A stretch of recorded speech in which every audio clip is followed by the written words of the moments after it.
Well, I'll just get us kicked off then by just introducing Ken for those of you that don't know him. Ken's the founder, CEO, and chairman of Climate First Bank. Ken has been founding and managing and building values-based banks for quite some time now, formerly with First Green Bank. And when First Green Bank sold a few years back, we just had a profound sense of disappointment and wanting to make sure we created a system for financial change that could last. So Climate First Bank was then founded by Ken back in 2021. So we're getting ready to hit our 3-year anniversary. We've been doing some really cool things here at the bank, including having awesome conversations with awesome people like Jorge. So Ken, I'll let you get us going and introduce Jorge. All right. Lauren did not say because she's too modest, but she was one of the founders of Climate First, one of our earliest joiners or partners or whatever. So thank you, Lauren, for everything. And Jorge, it's like we just have been running into each other a whole bunch lately. It's kind of cool and that's right, and interesting. And what you're doing at B Labs is truly amazing. The progression and where you guys have gone, which we'll get into in our talk.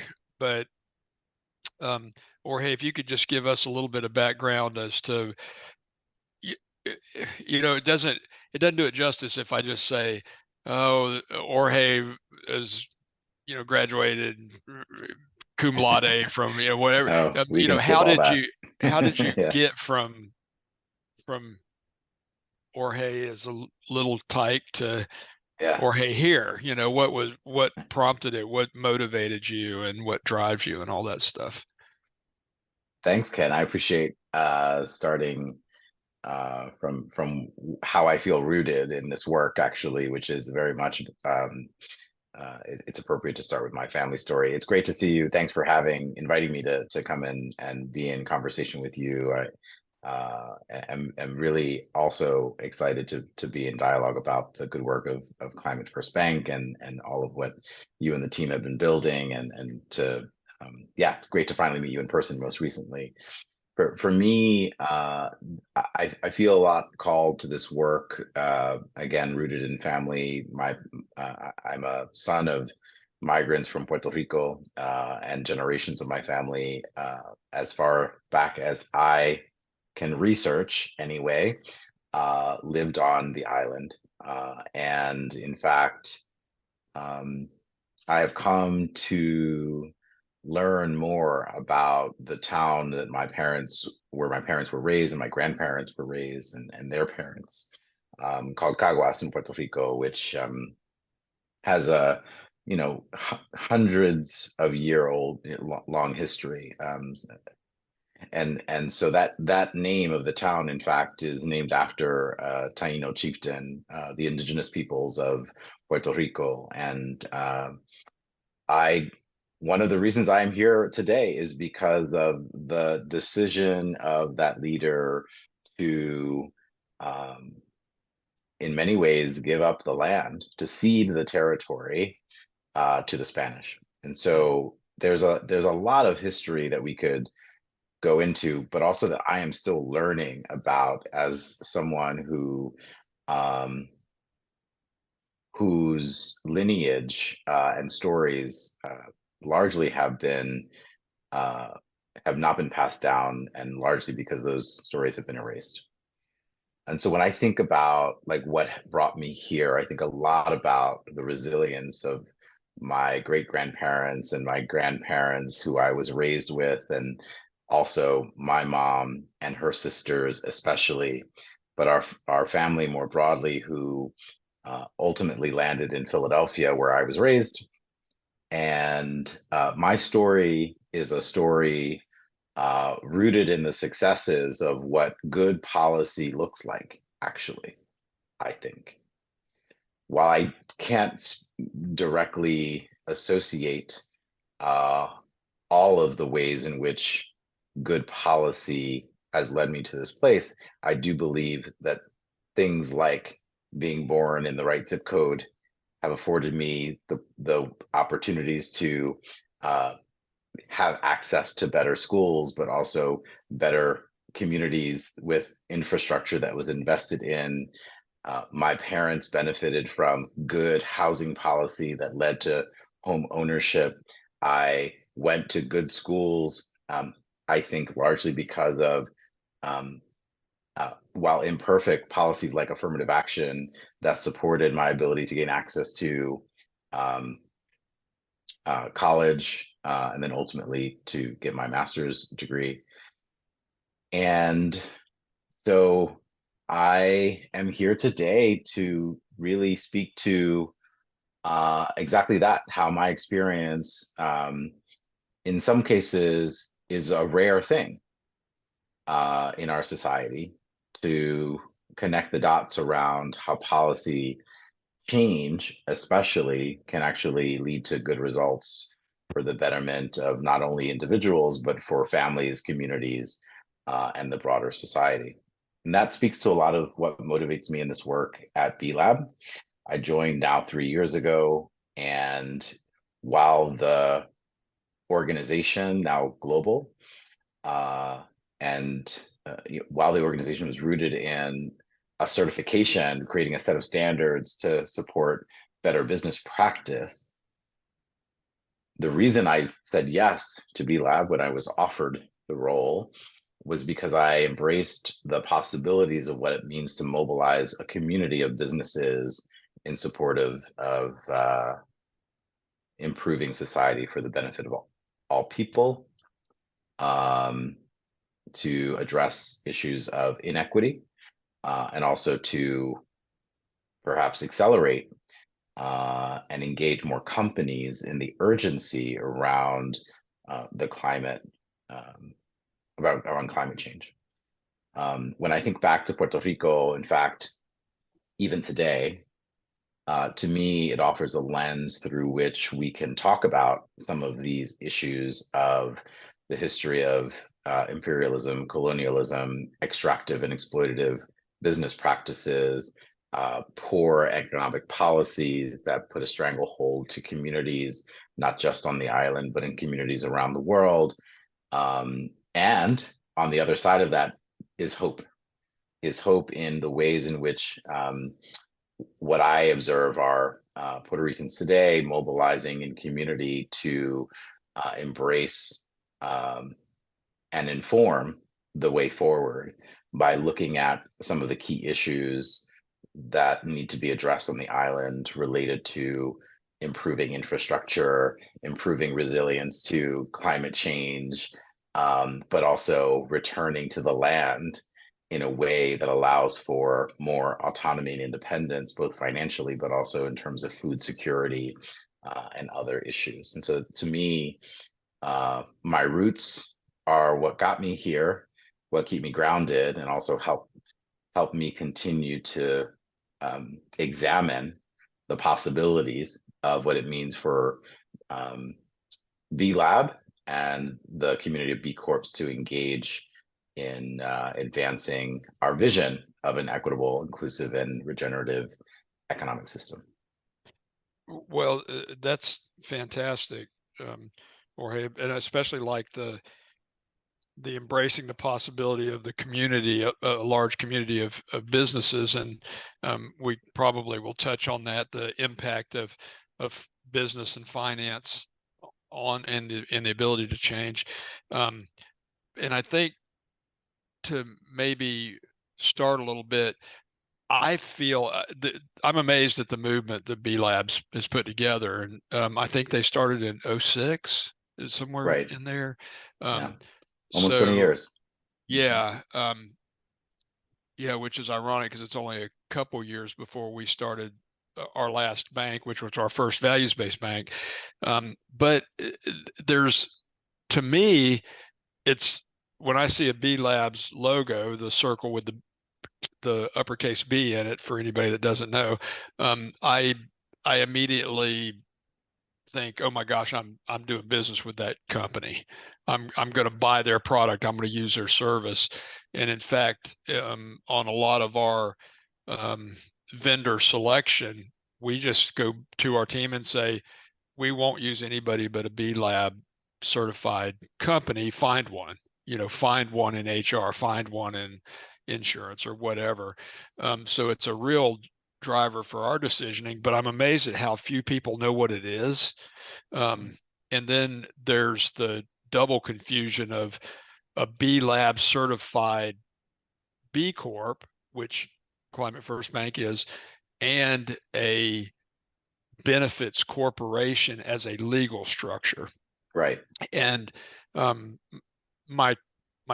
we've trained our team over and over and over, and everybody forgets, and then we add a new team member and they don't know what it is. So I'd like to talk a little bit about that, and then the intersectionality, because now they're merged, right? To become a B certified B Corp, you now have to be a legal benefits corporation, right? That's right.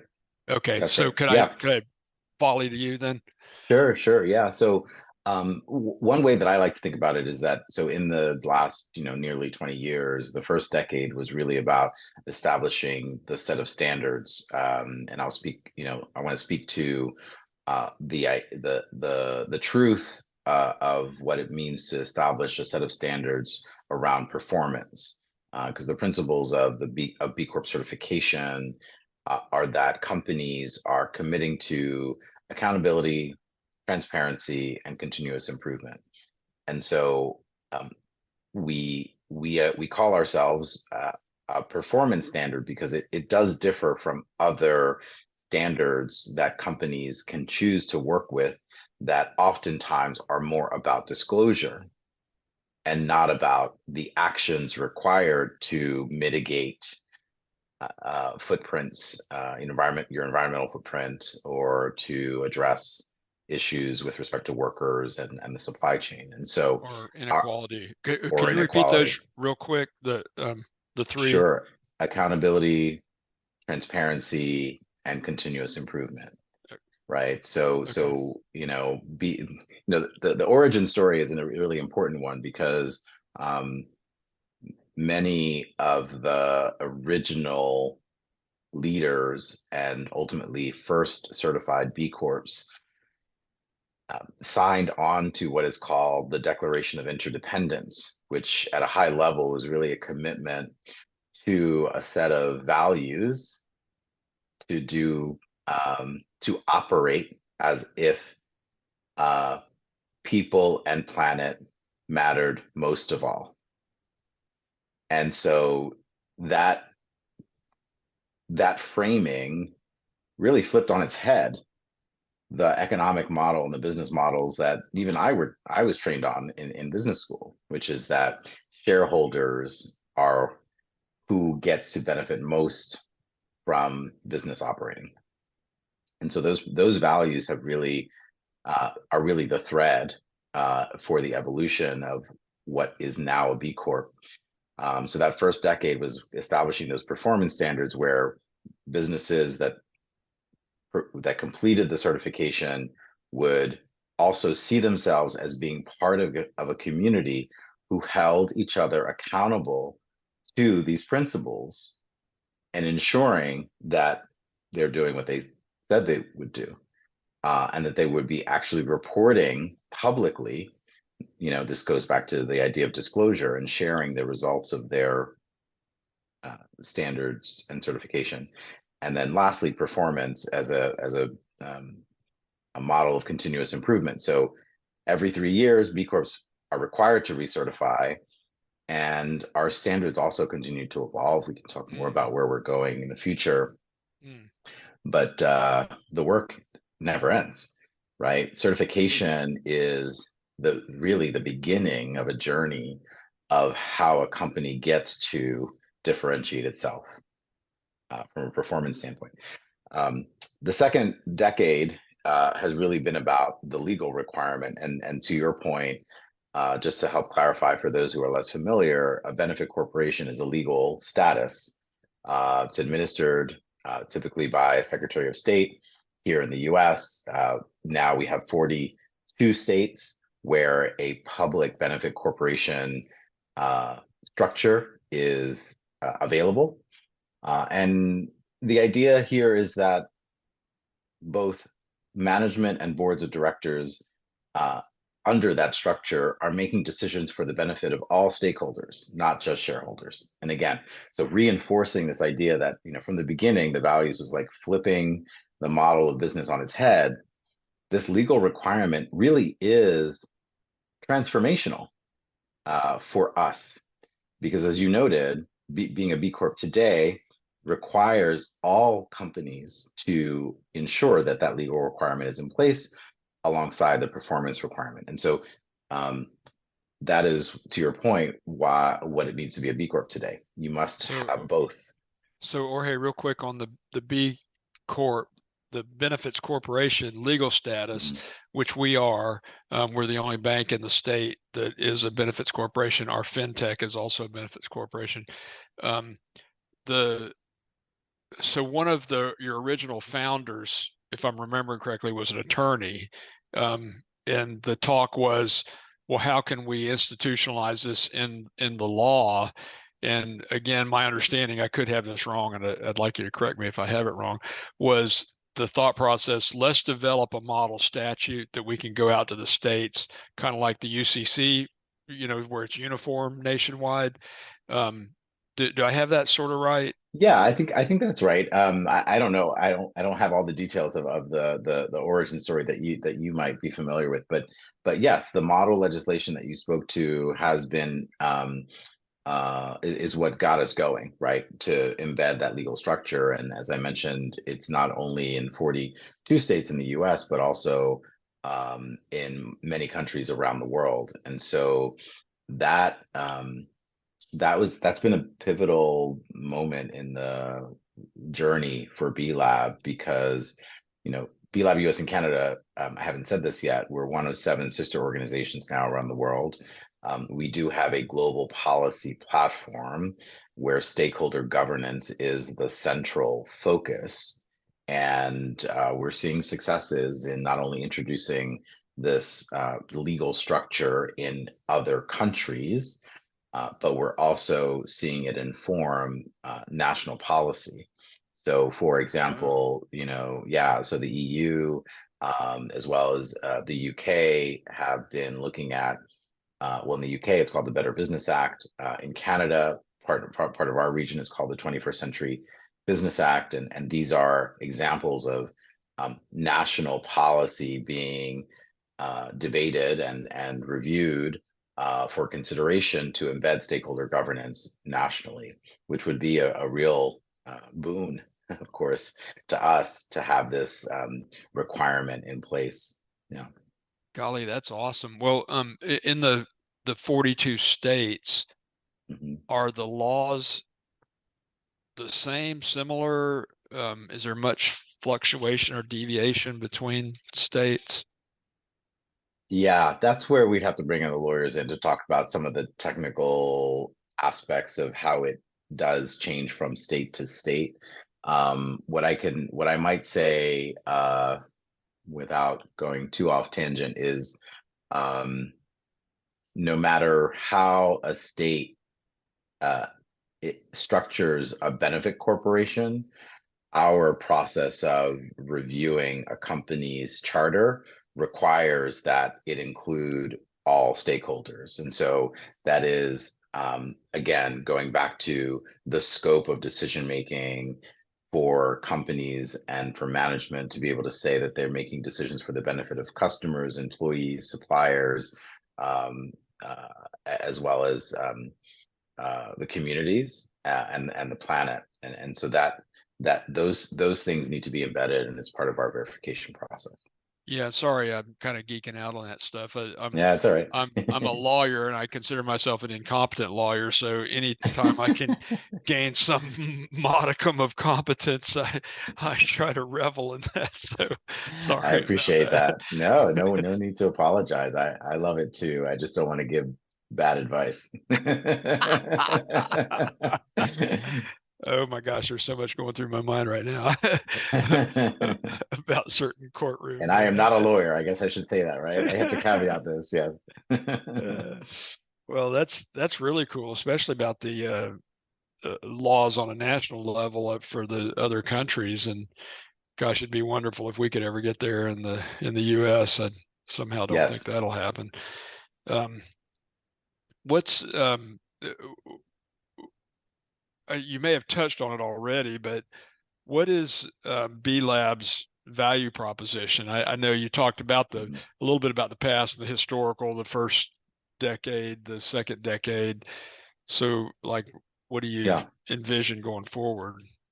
Yeah, I mean, we still view ourselves as being one of the more comprehensive, holistic standards in the world. That, you know, and the biggest value that I believe our B Corps embrace is the idea that they are operating as a better business. So I often hear from leaders that who are looking to pursue B Corp certification for the first time is that they're looking to B Corp certification in some ways to validate the better business model that they've created, because we're seeing more and more companies embrace new economic models with impact, not just purpose, right? Because I grew up in in an era where purpose-driven business, and that I know that language is still used today, but our businesses are about ultimately creating outcomes of impact, and that they're truly measuring that impact, and that's the first piece,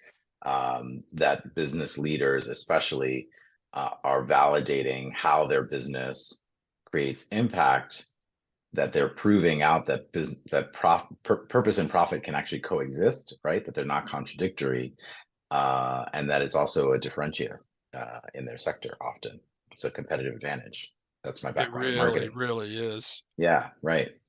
And that leads to the second point, because we're also living in an era where the competition for talent is fierce. And so employees increasingly are demanding, demanding, I think is right. The worker voice is growing, right? And they're asking their businesses, their leaders, to embrace B Corp certification as a mechanism, also to reassure themselves that their company is operating in the best way possible, differentiating themselves from the competitor, but also using our B impact assessment as a tool to identify areas of improvement. Again, back to the spirit of continuous improvement, right? B Corp certification is not the end; it's the process of a journey. So those are the two most common things that I hear in terms of our value proposition. Um, and the last thing I'll add, because I think you mentioned this at the top, is that you've hosted this session today because you want to help grow awareness that we exist, and I so appreciate that. In our region and consistently around the world, we're at about 35% of all adults know what a B Corp is. So our brand awareness is around 35%. And we're seeing real significant level of brand awareness amongst Gen Z. So that the newest segment of the workforce, being at 61%, really does change the game for us, right? Because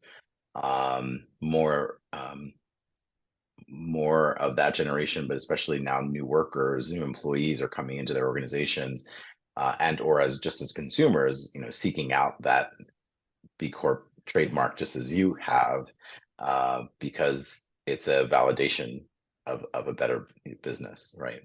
We're living in an era where greenwashing has become a phenomenon that we're trying to course correct around, like trying to really separate those that are in fact saying they're doing something but actually not following through.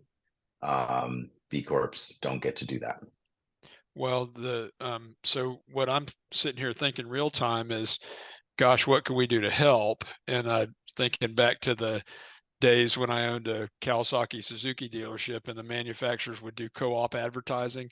So if you spent $1, they'd match $1.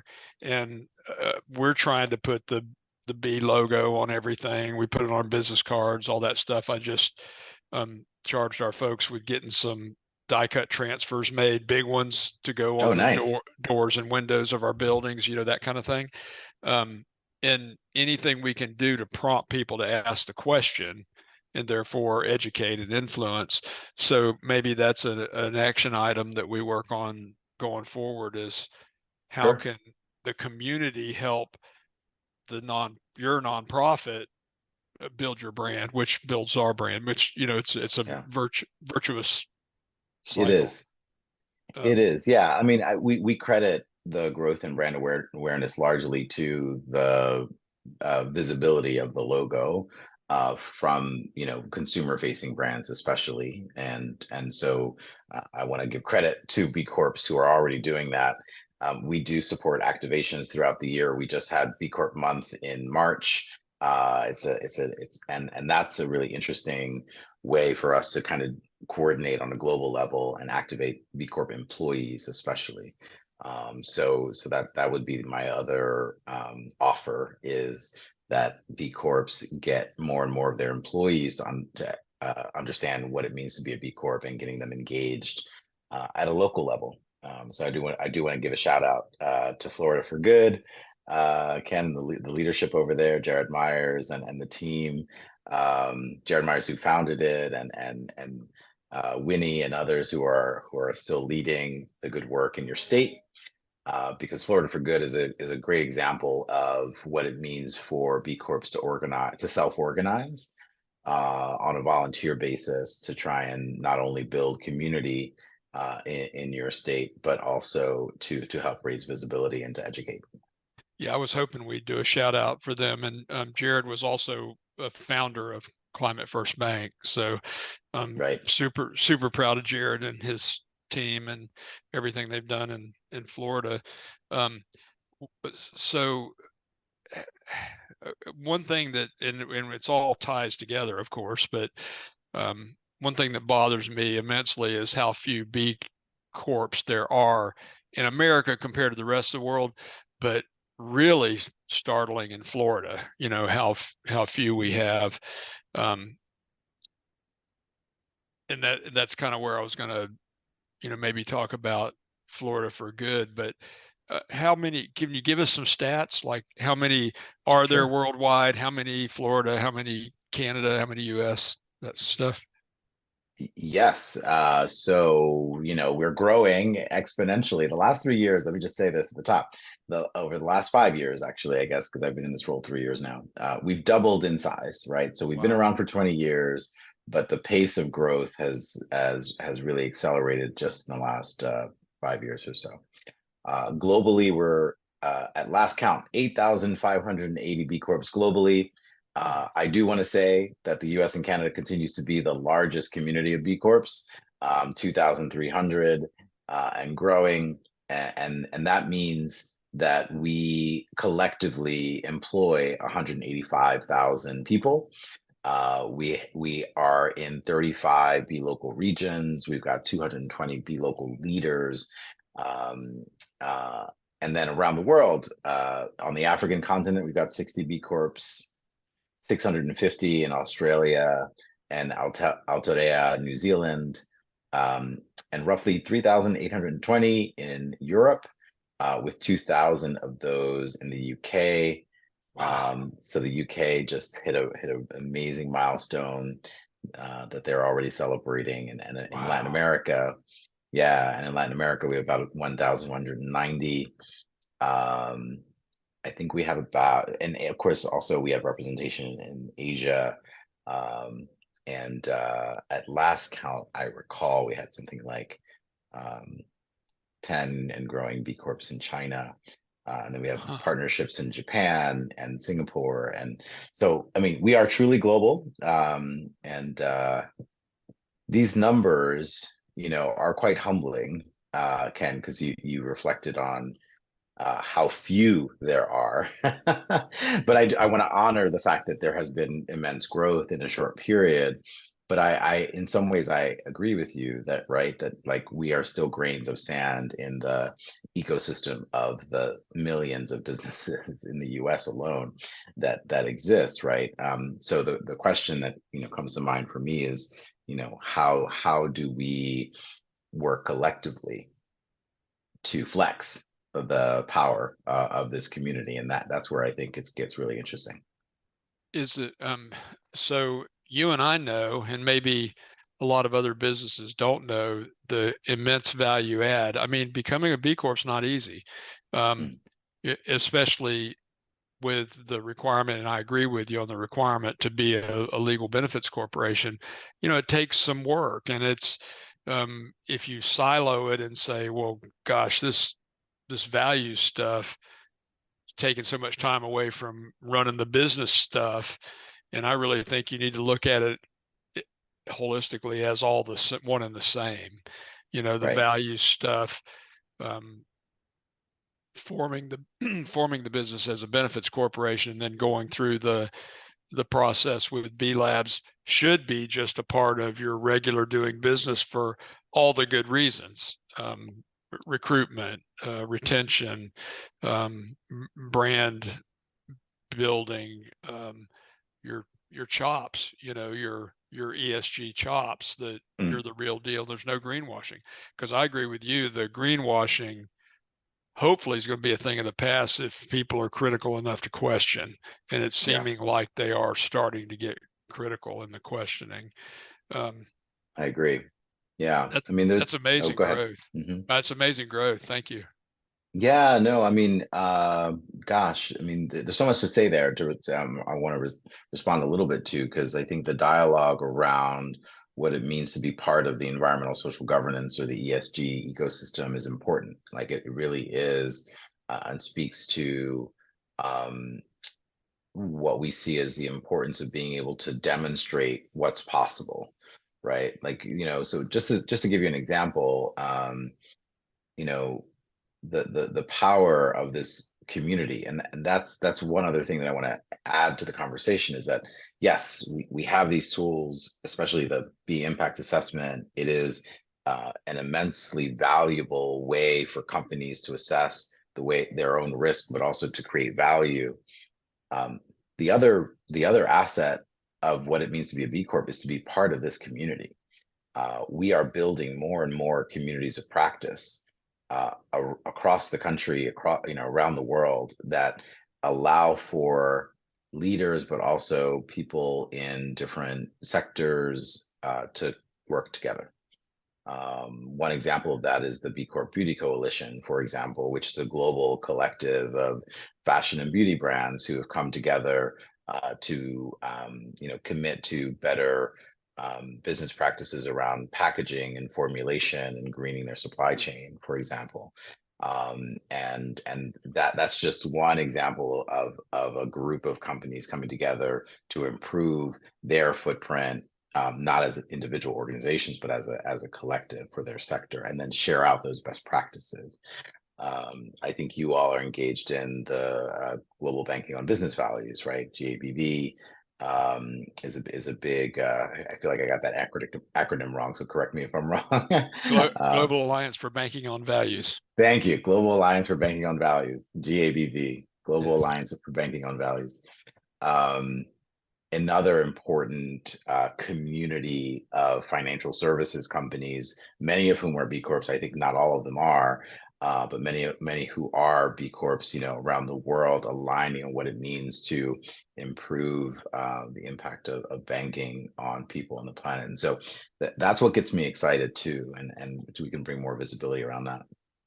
Well, that is something that I was wanting to talk about a little bit. And if I remember correctly, your business school training at Wharton was you had a marketing emphasis or whatever. So Yes, you've even got the branding and marketing piece all the way from your early education stuff.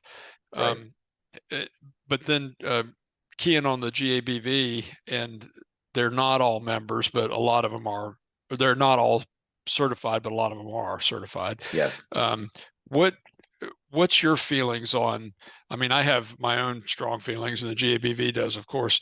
What is your feelings on banking, finance, and that intersection Mm. of doing good and all of that? Oh my gosh.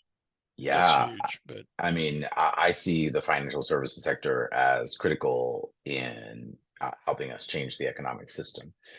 So I'm talking about banks, but I'm also talking about private equity, venture capital, all the forms of capital and the companies in that ecosystem. I'll also add philanthropy, which is an important catalyst to this work, but also the way they structure, you know, the way they structure debt, the way they invest in program-related investments beyond their endowments of 5% a year, at least in the U.S. context.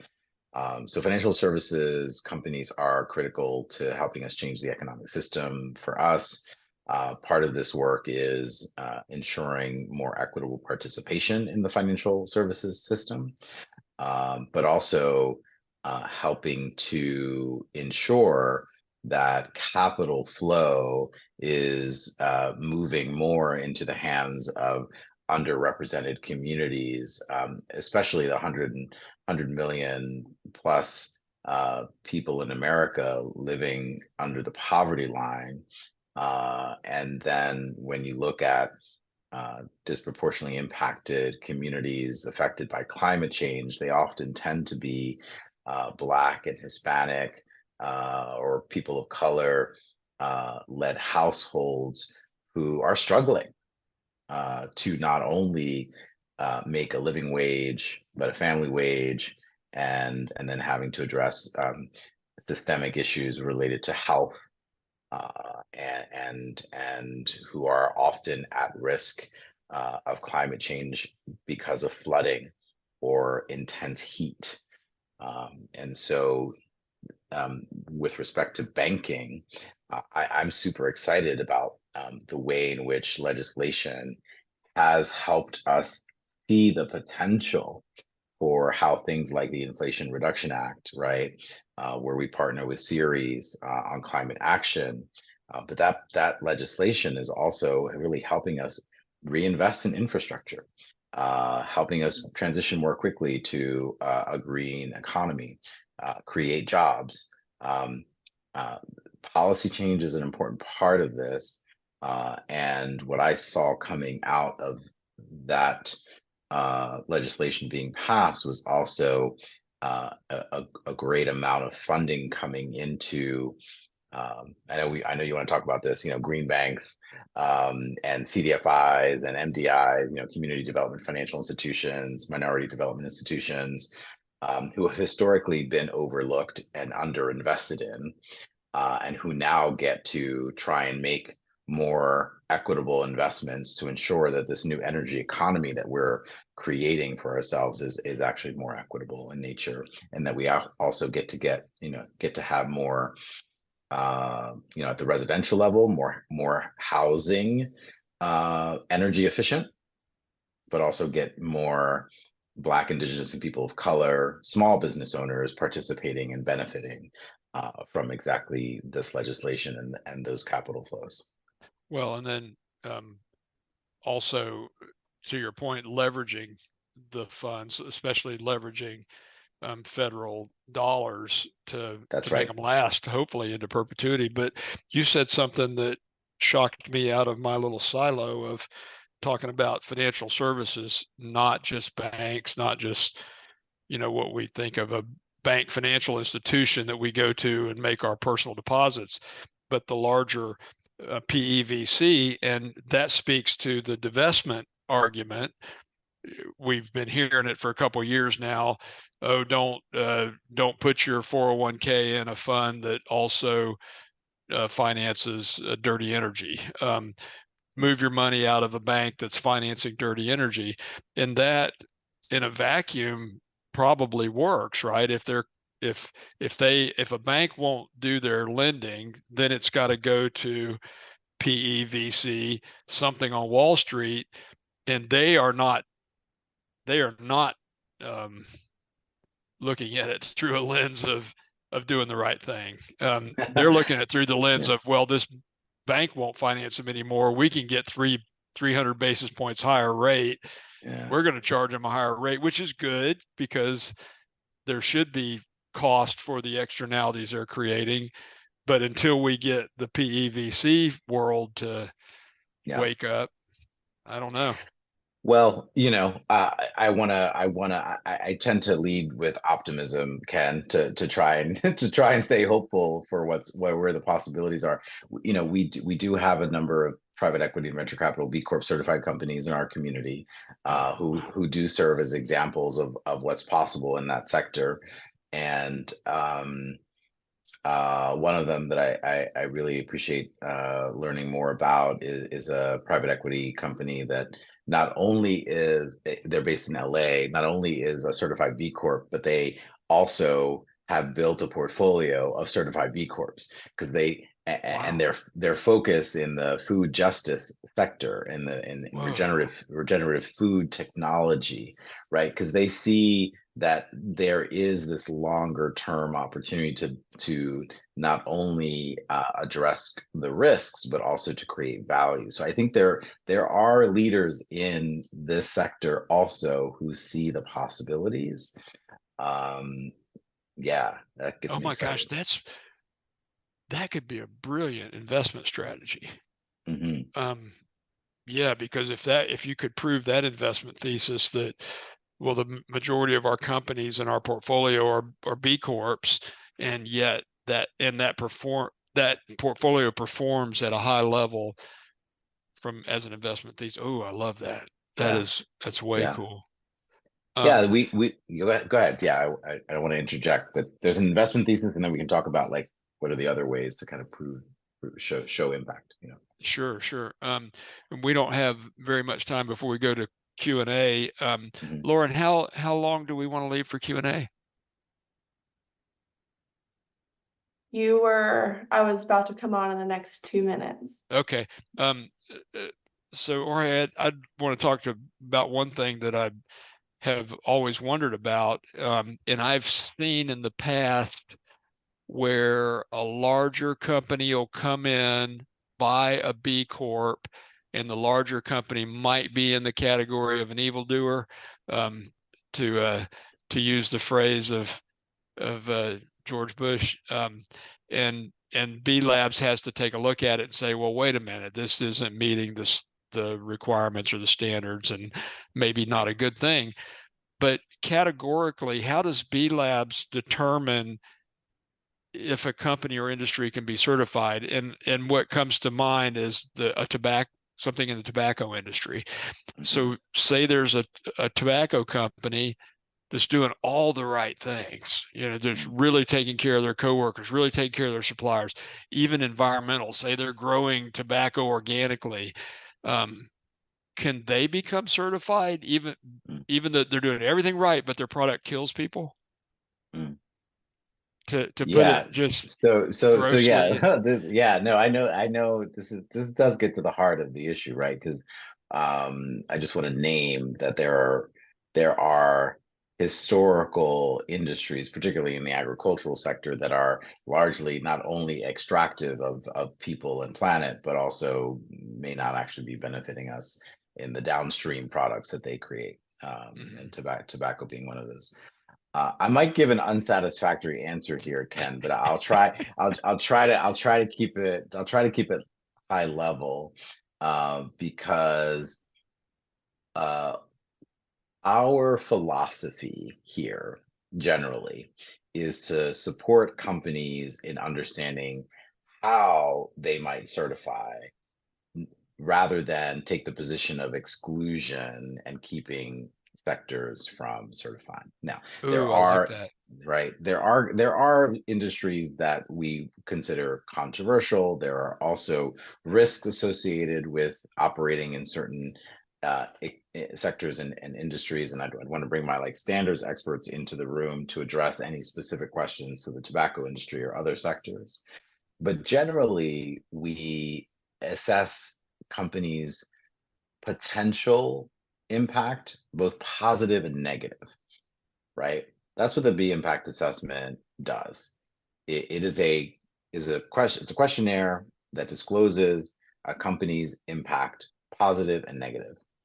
And then the question is, do the positives outweigh the negatives? And to the extent that a company is able to certify based on how our standards work and they meet the requirements, The other thing that they must do is disclose the negative impacts that they have on society and the planet. And then typically they may also be required to disclose how they're going to mitigate those risks and under what time frame, right?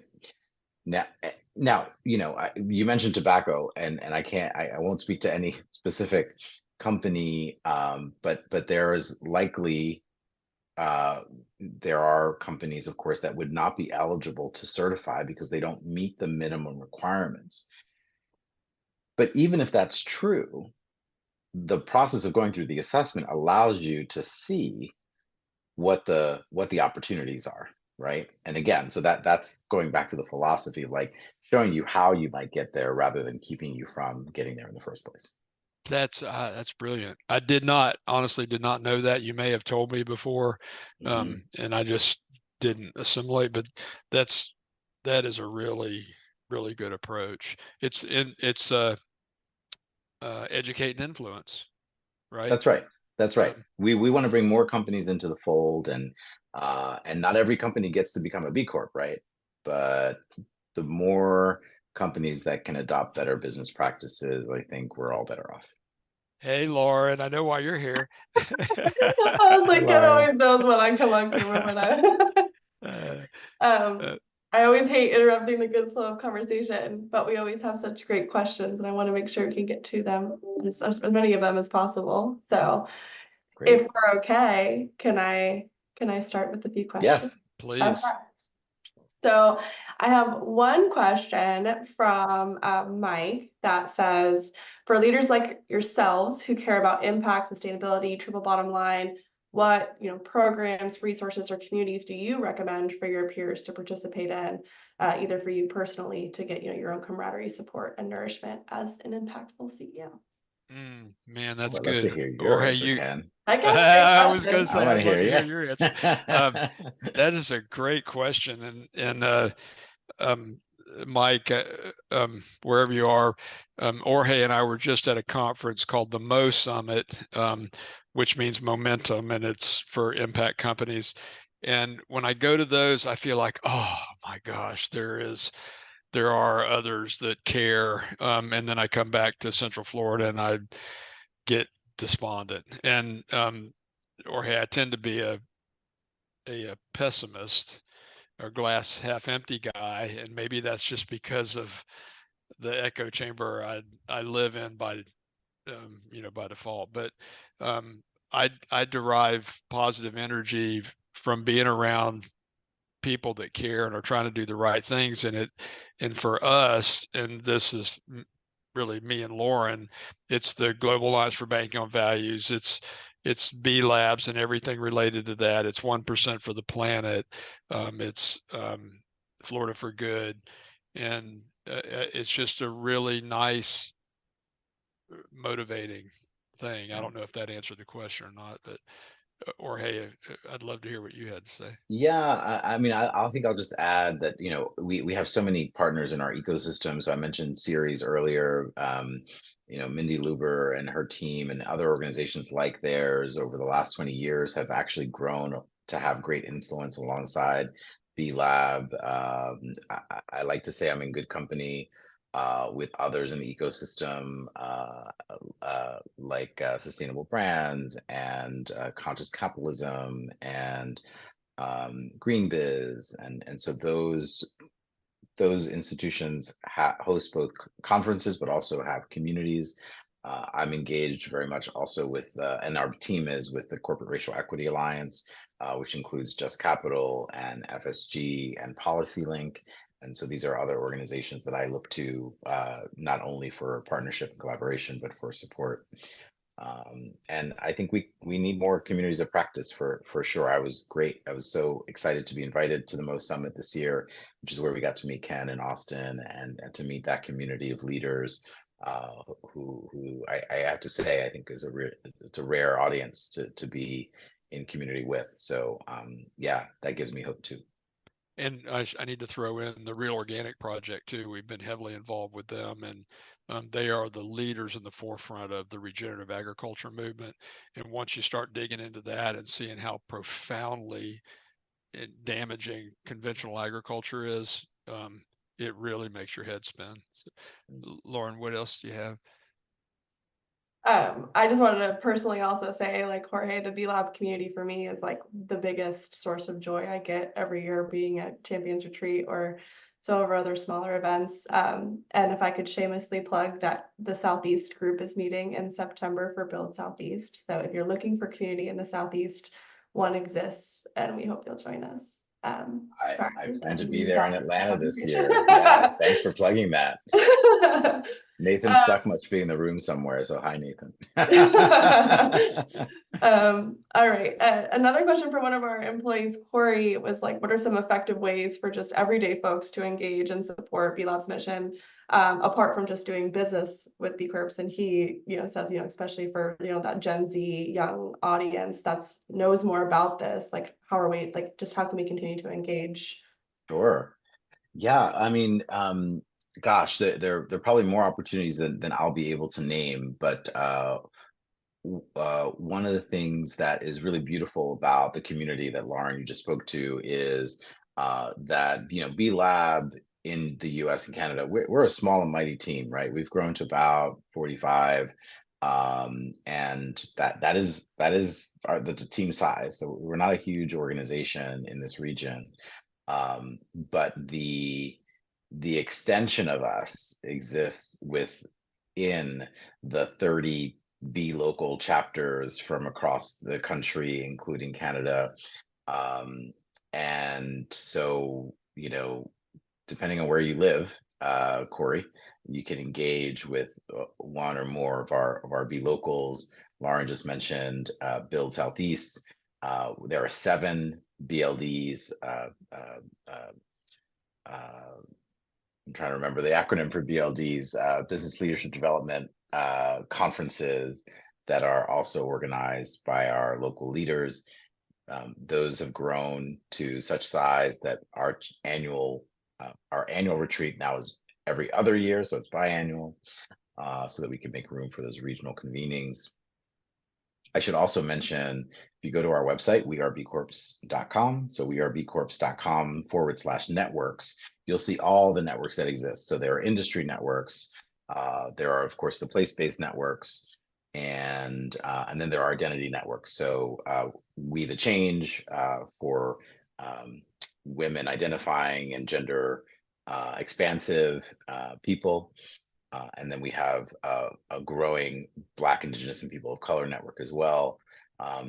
And increasingly, we're seeing more individuals participate in these networks, even if you're not part of a B Corp, because you can. And so at a local level, I would encourage you to look for those resources. Thanks, Jorge. And those resources are unbelievable, like the B Corp. You guys had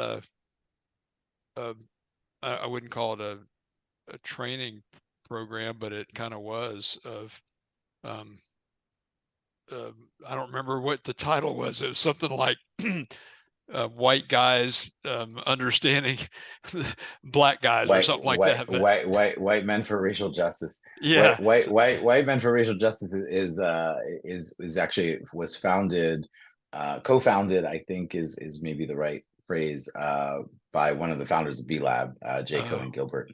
That's right. There is a community that exists as a result of Jay and other largely white men CEOs of B Corps engaging more in dialogue about their role in racial equity. So that group continues to grow, as I understand it. It's phenomenal. I attended some, but not all. So I'm not, a subject matter expert by any means. But it was extremely elucidating for me. Thank you guys for doing that. You have any others, Lauren? Yeah, there's a few more, and we only have 4 minutes. So I'm gonna try to maybe combine a couple and have you answer, and maybe end with a call to action, so we're not running over on time. Idea. But there's a little bit, I know we've a few questions that were revolved around just resources and how you get plugged in. But one thing that kind of has a little bit of a common thread are just like, if you could maybe touch a little bit on just like, what are the challenges that B Lab is facing in terms of like promoting and expanding the movement?